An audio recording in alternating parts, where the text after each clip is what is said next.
My wife was an office worker at my client's company. At the time, being young, I was drawn to her quiet demeanor. I approached her fervently, and we started dating. 2 years later, I went to her parents' home to seek their approval for our marriage. There, her father unexpectedly suggested that we live with them. Originally from a rural island, I moved to the city for college and fell in love with a small town during my studies. After graduation, I obtained a professional license and started my own practice in the town. Believing that it's essential to be part of the community, I actively participated in the local homeowners association, night paroles, local festivals, and other events. This helped me build a network of trust, and, as a result, secure a steady income. It was only because my earning had become stable that I could muster the courage to marry my wife. Therefore, even though my in-laws' place is only an hour and a half away by train, I couldn't leave here, where I was working. Despite explaining this multiple times, my father-in-law persistently pushed us to move in with them.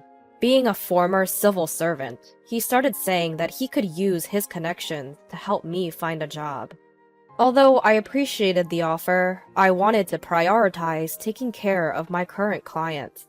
I insisted on this for several hours. Finally, I disclosed my current income to my father-in-law and explained that without the relationships I had built so far, I wouldn't be where I am today. And if I were able to expand my business in the future and establish it in their area, I wouldn't mind moving in. Eventually, my father-in-law grudgingly agreed. During this whole discussion, everyone except my father-in-law was as silent as the air. No one interrupted the conversation, and my mother-in-law brought tea a few times. My sister-in-law was there at first, but had to leave midway due to work. After getting married, for convenience, I bought a condo near the station, about a 20-minute walk away from my office. My wife, whom we'll call Emily, said she wanted to continue working, and stayed as an office worker. However, after about a year, she suddenly quit her job to get her own professional license, saying she wanted to help me with my business. The exam was tough, but I could see her determination, and I thought it would be better if we could do it as a couple, so I agreed and let her attend a vocational school. However, she almost abandoned household chores while she was studying. Although I let that slide, our relationship temporarily turned tense. Within less than a year, Emily struggled to keep up with her classes and became a stay-at-home wife. She seemed calmer than when she was studying, and our relationship became better again. At one point, I thought it was a marital crisis, so I expressed my love for Emily even more and worked harder.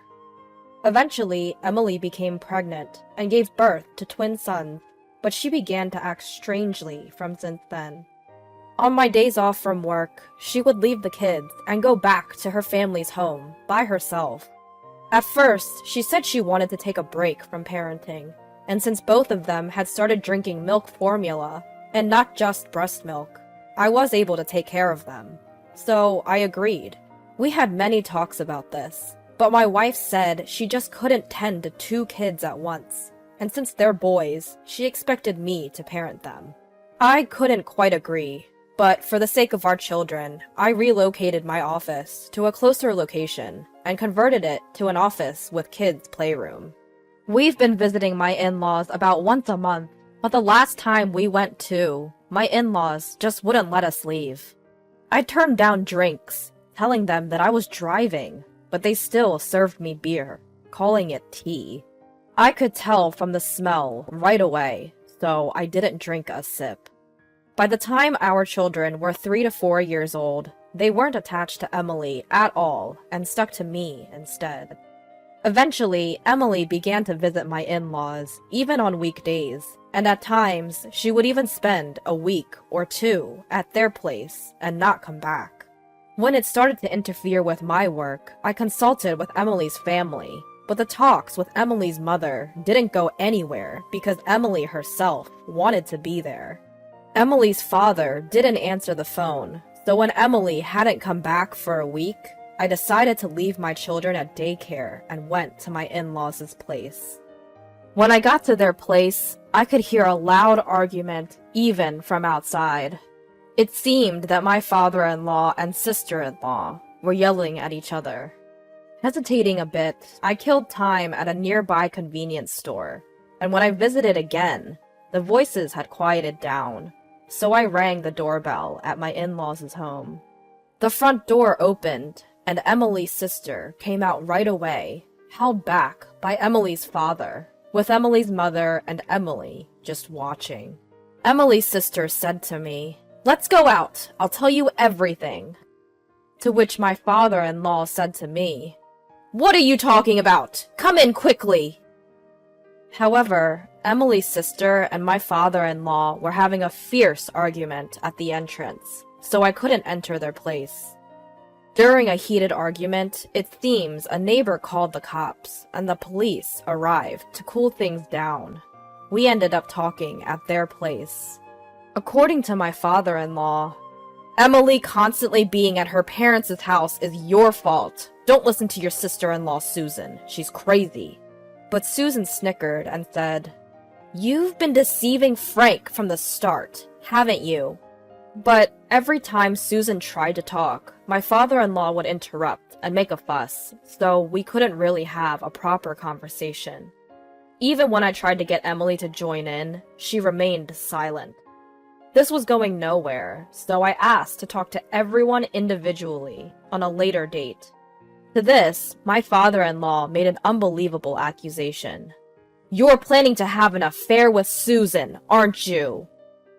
Upon hearing this, Susan stood up and said, "Fine, that's enough. I'm leaving this house. Be prepared to cut ties with me." Then she walked out of the room. No one else followed her, but I followed her to the door.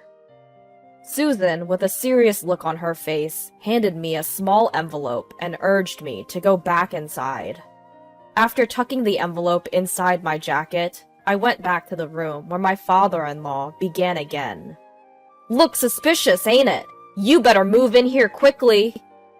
I myself was running out of time, and I had to pick up my kids, so I calmly said, "We've already discussed this before we got married. I don't have Susan's number, and I only meet her here. It's getting late, so I'm taking Emily home today." Then I promptly had Emily gather her things, and we headed home. In the car on our way home, I talked with Emily, but she kept repeating, "The kids don't like me. I don't understand boys. I'm useless." Since I still loved Emily, I told her, "Stay with the kids as much as you can. Raise them in your own way, and I want you to be by my side." We picked up our kids from the daycare and went home. Emily cooked dinner, and we all ate together. Emily's cooking skills had declined, but it was still better than mine, and the kids seemed happy eating it. After dinner, unusually, the kids clung to Emily, and Emily smiled and played with them until they all fell asleep together. I had work to do for tomorrow, so I went to my office to organize some documents. That's when I remembered the envelope Susan had given me. Inside was a USB drive. When I checked it on my office PC, it contained text and audio files. The text file was a summary of my father-in-law's living together plan. Knowing that I was self-employed and earning reasonably well compared to my peers, Emily's father planned to have me move in and work from home, and have me contribute my earnings to them. Despite the initial disagreements when we first met, my father-in-law seemingly believed we would eventually agree to live together, and had even bought a luxury car on loan. However, he saw no signs of Emily and I moving in, so Emily's father had the idea to get Emily a professional license, but her failing the exam thwarted his plan. Still, Emily's father couldn't give up on my income. After Emily gave birth, he came up with a plan to take Emily away from me and manipulated her to get her on his side. Since there was still no sign of us moving in, my father-in-law thought that if he could push the kids onto me, even on weekdays, we would have to rely on them. However, I had set up a childcare room in my office. The next step, apparently, was to keep my wife Emily at home, waiting for me to buckle under the pressure and suggest we live together. The voice file recorded my father-in-law bragging to Emily, Emily's mother, and Emily's sister about the plan, as well as insults towards me and Emily when things went wrong. Emily's mother accepting this, Emily agreeing, and threatened to Emily's sister when she tried to intervene. There were also commands telling Emily to get her hands on my money and to bring that money over, to which Emily only responded with, "Understood." But Emily's sister's opposition was also recorded. Lastly, there was a separate message from Emily's sister, and there was something shocking written there. Apparently, in that house, if they stood up against their father, he would punish them by starvation and economic abuse. Emily's sister often stood up to such a father, and every time she did, she received unthinkable harassment, such as being denied meals and not being given lunch money. Emily, who grew up seeing this, obediently obeyed her father. To stand up to her father, Emily's sister had been learning judo from the upper grades of elementary school. Of course, Emily's father didn't provide the money, but because she was good at it, a police officer relative allowed her to go to the police station dojo. When Emily's sister was in her first year of high school, she was almost assaulted by Emily's father, of course, in a sexual way. But Emily's sister, who had been training, fended off Emily's father, and it seems there was never another attack after that. However, the way Emily's father looked at and behaved towards Emily was strange. So Emily's sister suggested Emily learn judo as well, but Emily gave up as her parents were against it. After graduating high school, Emily's sister got a job and saved as much money as possible. The plan was to eventually take Emily and run away from their parents' house. But Emily, who was raised too obediently, didn't know how to stand up for herself.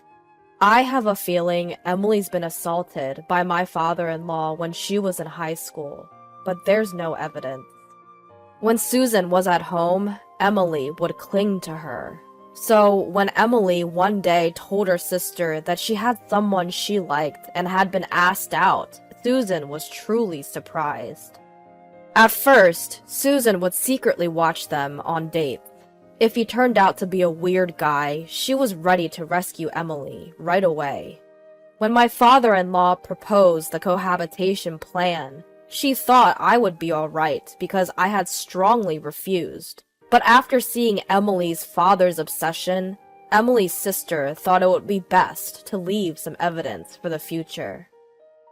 Now, Emily might be assaulted by our father, Susan felt, and she wants me to help Emily as soon as possible. She is sure she can protect herself, so she only wants me to worry about Emily. If I still couldn't trust her, she had written instructions to call her work number from a public phone using an alias. Although I did trust her, I had some questions and needed to confirm a few things, so I called a few days later. Susan provided a few more details. The reason she told me to call from a public phone with an alias was because she suspected there might already be a wiretap in the office. The alias was also taken into account in case I didn't call from a public phone. And then I was told to take a moment, gather my thoughts, and get back in touch once I was ready. Emily stopped mentioning wanting to go back to her parents' home and started staying at our place. We started having little conversations, gradually, bit by bit.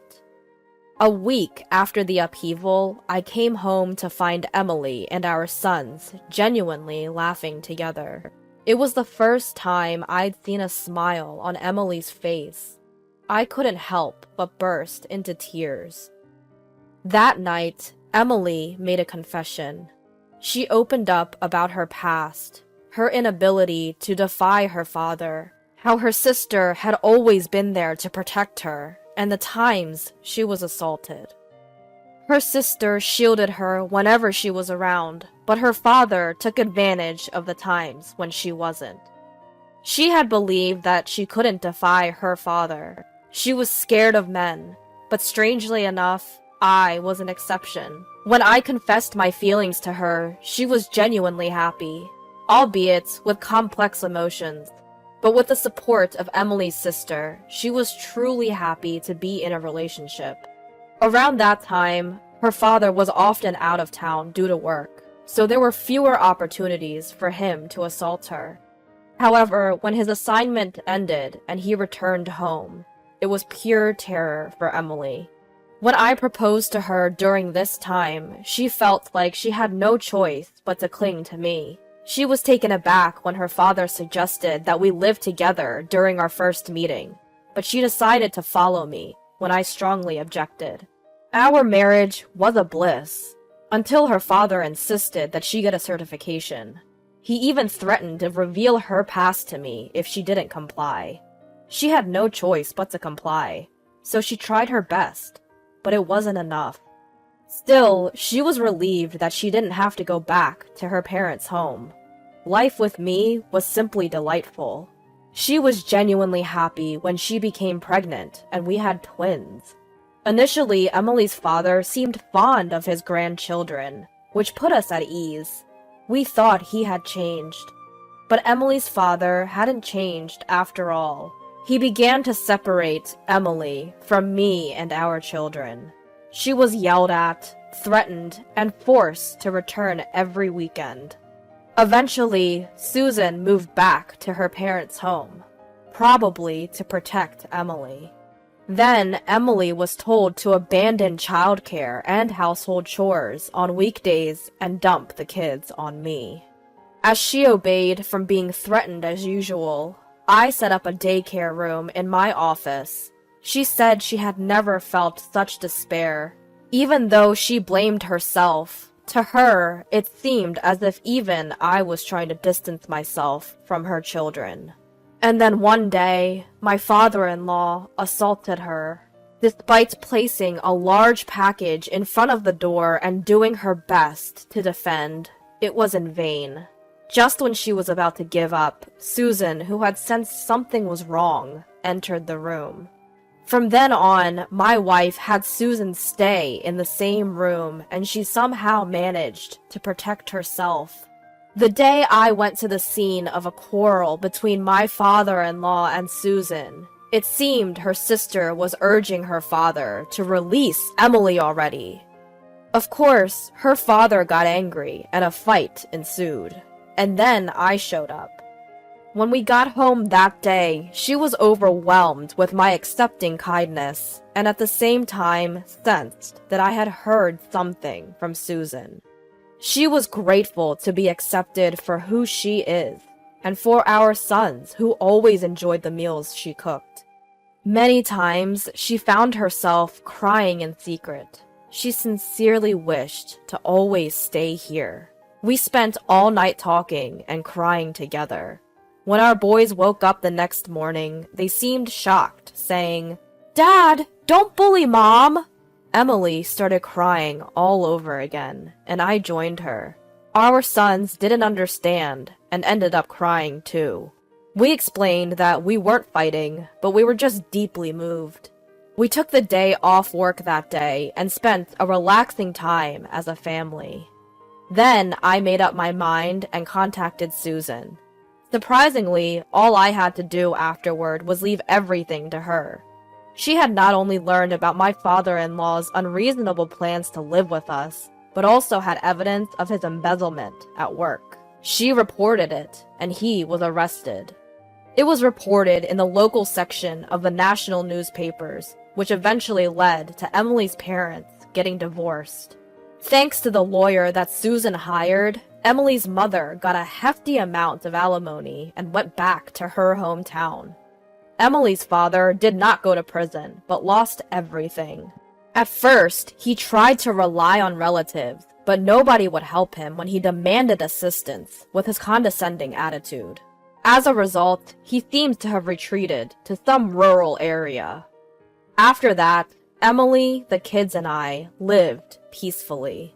I think we were a very close-knit family, but unfortunately, our happiness only lasted a few years.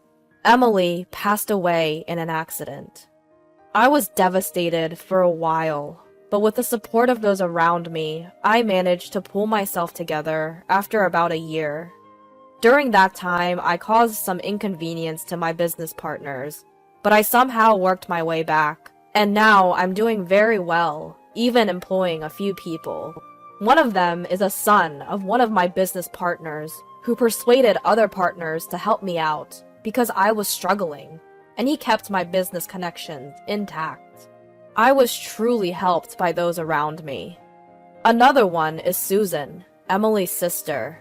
She helped me in many ways, and now, after losing her job partly because of that, she is working for me as a secretary. And now she is dating one of my staff members, and they've both approached me to discuss the possibility of getting married. I'm thinking of celebrating this with my son, who Emily left behind. The other day, I received a letter from Emily's father. The content was all over the place, but to summarize, it said, "I can come live with you if you want, and send me compensation and travel expenses right away because I'm coming over." So I immediately had my lawyer send him a warning. At the beginning of the letter, he even apologized, saying, "I was wrong at that time." But he always sends a letter around the anniversary of Emily's death, saying, "It's been a long time now, so the statute of limitations must have expired, right?" He's probably still aiming for my earning. I'm aware that he's in a tough situation and is ostracized by his neighbors because of his bragging. Once our sons grow old enough, I think it's time to settle this myself. Of course, I won't break the law, but I need to show him a further taste of hell. Until then, every time I remember this man, I'm fueled to work harder and get a greater revenge at him. Emily must have had a tough time growing up, being abused by her father since young. Despite having her sister and me to protect her, the fact that she couldn't escape from her father's control might suggest that she was practically brainwashed. Sadly, she passed away early, but I believe that she had a happy time in her last few years, as she was able to decisively break away from her father and live peacefully with our children. I am nothing but grateful to Emily's sister, who gave me the opportunity to save Emily, and I want her to be happy for Emily's sake from now on.